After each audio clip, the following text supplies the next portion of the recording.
With growing calls across the country for more access to personal protective equipment to keep our frontline workers safe, researchers in Ottawa are now looking at how to decontaminate and possibly reuse items like N95 masks. Shira Gertsman is leading that study at the CHEO Research Institute. She is our guest this morning. Good to speak with you.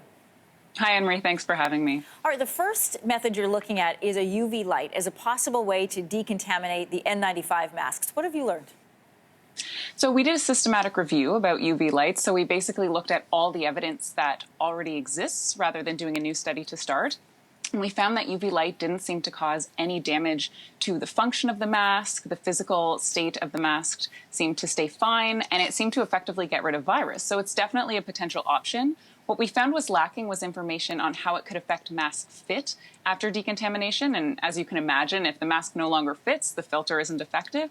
So we're in the process of doing a fit testing study on site using UV light decontamination. And the fit is crucial. For people who don't know, people who are frontline workers have to be fitted for the N95 masks to make sure that the seal is there because they do come in different sizes.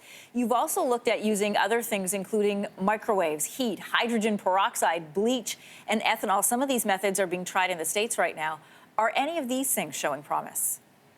So we found for the microwave and the heat that definitely they are also effective decontaminants. And really it depends on the model if it's going to work, because we found that some models were more susceptible to melting under heat and microwave, especially high heat. And then for the disinfectants, we found that hydrogen peroxide is definitely a potential option. But some of the others, like ethanol, tended to destroy the mask's filter, so it was no longer effective. And bleach actually caused a potential health risk to the user, so that's definitely not an option.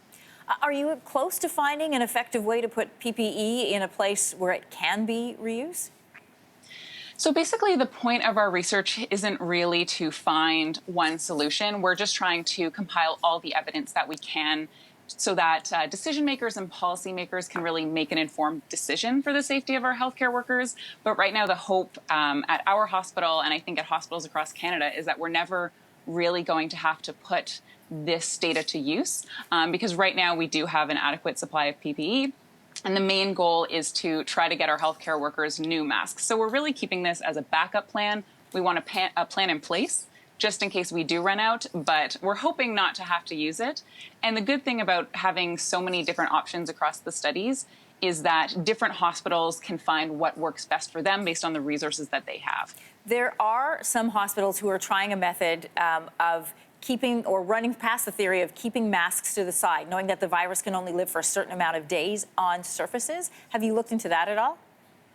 So what we've actually started doing at our hospital, CHEO, is instead of disposing of masks when healthcare workers are done wearing them, we are keeping them all now.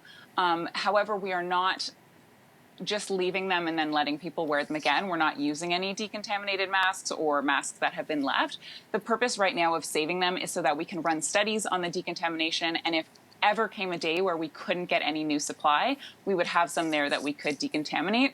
And I think with our methods that we've studied, either way, we would want to leave them after decontamination for about a week to make sure there's no virus left. But I don't think we would feel comfortable just leaving them for time without doing any sort of decontamination method. It is a fascinating angle to this story. Thank you so much, Shira Gertsman, for joining us from Ottawa.